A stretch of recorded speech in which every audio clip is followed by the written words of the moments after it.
Hi, I'm James Shillinglaw. I'm here with James Phillips, who's president of TravelBound.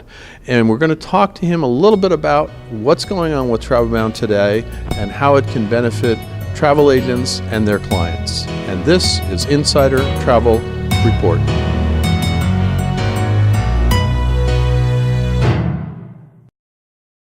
Now, James, first of all, sort of to review, can you tell our audience exactly what TravelBound is and what it does? Yeah, absolutely. So first of all, thanks for this opportunity. TravelBound is a travel agent-only brand.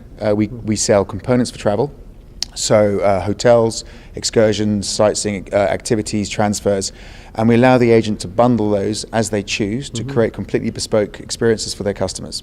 And we have 55,000 hotels on our site, we have 15,000 experiences, a lot of content, and it's completely flexible. Okay, and then your parent company, GTA, has just sort of completed the acquisition of HotelBeds, which has even more hotel rooms around the country. Now, how is that going to impact TravelBound and your travel agent customers and their customers? So we term it a merger, and it's very exciting. So it's HotelBeds, GTA, Touraco Holidays.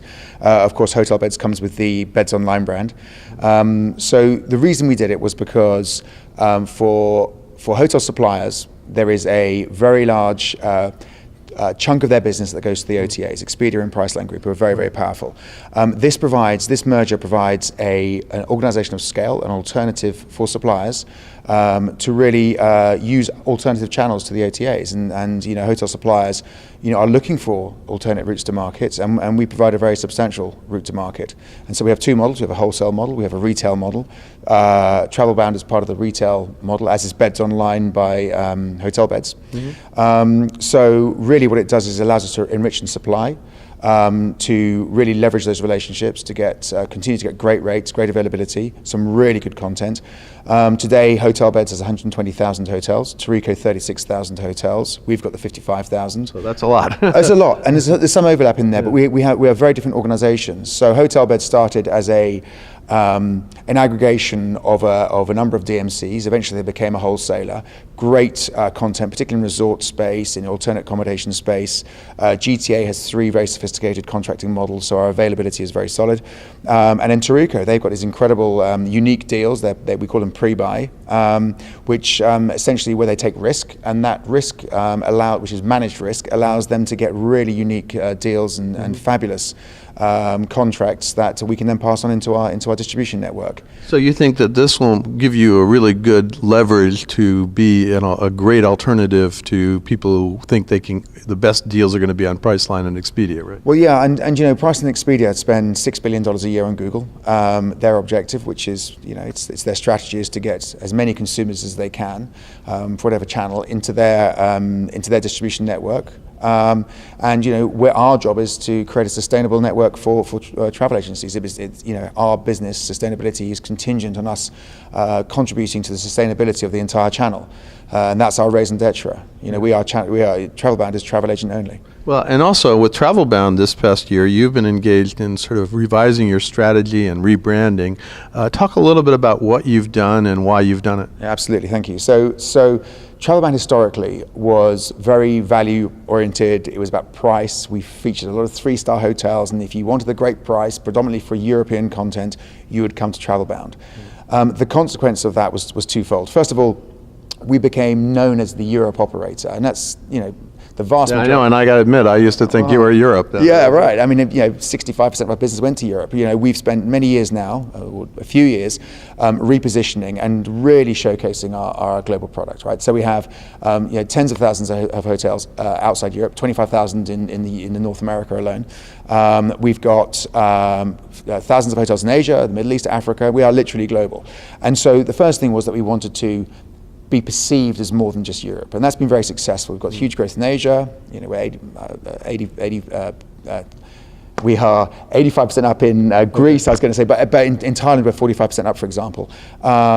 We significantly grew in North America over the last couple of years. That's slightly stabilized now. That was largely in response to some of the issues in Europe. But essentially, Asia and North America were our two big growth stories last year. This year it's Southern Europe, where we've really bounced. But the Asia growth, the Asia story keeps them going.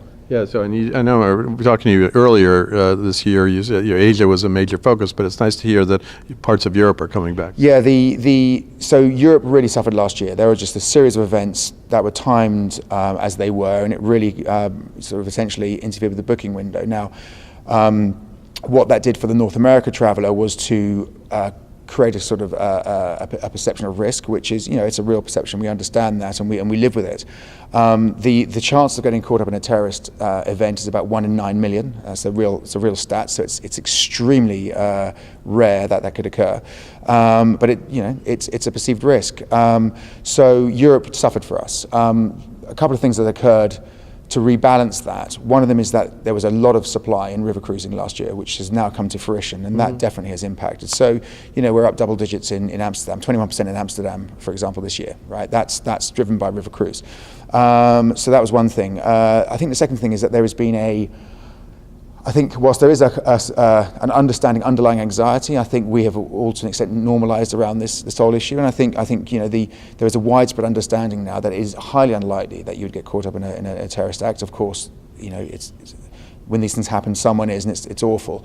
But it's part of life, and I think travellers are now recognise that, and they are definitely sort of getting on with things. Well, and especially where you're in London, which is in everybody's. Well, yeah. And London's got London is we have these instances, and Londoners get on with it. I mean, if something happens, obviously we take a step back, we take a breath, and we pay our respects. But ultimately, we just get on with it. Right.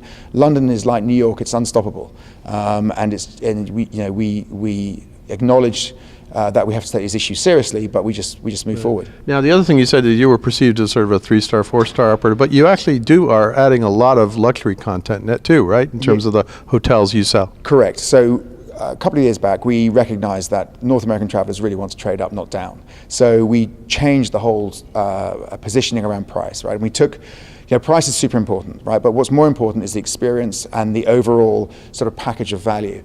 So we really focused on the luxury content we had, and we made an active pursuit of getting more luxury content. So we have relationships with Mandarin Oriental, Peninsula, Four Seasons, St. Regis, and so on.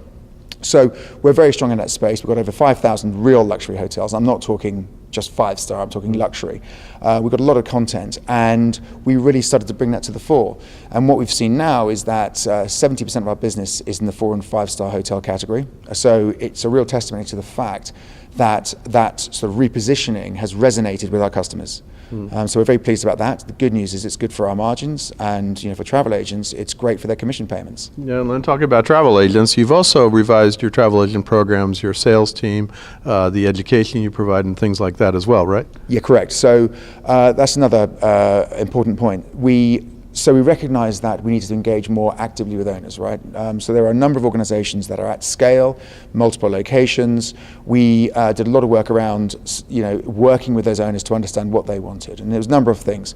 First of all, they wanted recognition for their entire business. So historically, we perhaps differentiated commission on different locations within the same group. Which is probably not a good idea. I don't know who thought of that. It wasn't me, but we corrected it. We got some feedback, and we just dealt with that. So we basically pegged, we created common commissions, and we pegged it at the highest eligible level. So that was the first thing, and it was a no-brainer.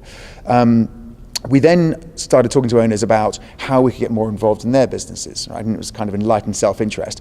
And they said to us, look, it's not just compensation, but it's marketing support, it's knowledge support, transfer of knowledge, and various other components. And we started to bespoke agreements with those owners to really shape how we operated around how they operate. So now 60% of our business is covered by those kind of arrangements. Our target is at least 70%. So it's been very successful. And we see that as now a core strategy. And in fact, we shaped our team around that whole idea. So previously, we had an in-field business development team. We reshaped it. We've introduced a strategic account management unit handling owners. We've still got an in-market team handling branches.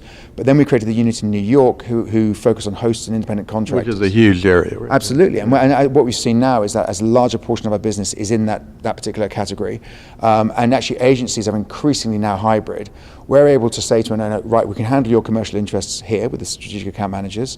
We can look after your branches here with the, whether they're in California California, New York, or wherever, in the middle of the country, no problem at all. We've got that covered, and then we've got the folks in New York to handle their ICs, and so it's kind of more of a move towards complete total account management, and that's really where we want to be. We want to shape our business around our customers' businesses. Well, James, thank you very much for updating us on what's going on with TravelBound today. A lot's happened in the past year, and you've been there, what now, how long? Well, I've been at TravelBound 2 years. I've been in the wider organization for 7 years. Oh, so you had familiarity with it, but to tackle the U.S. market has been an interesting challenge, I'm sure. Yeah, I've loved every second, but thank you. Yeah. Well, thanks again for it, and I'm James Shillinglaw for Insider Travel Report.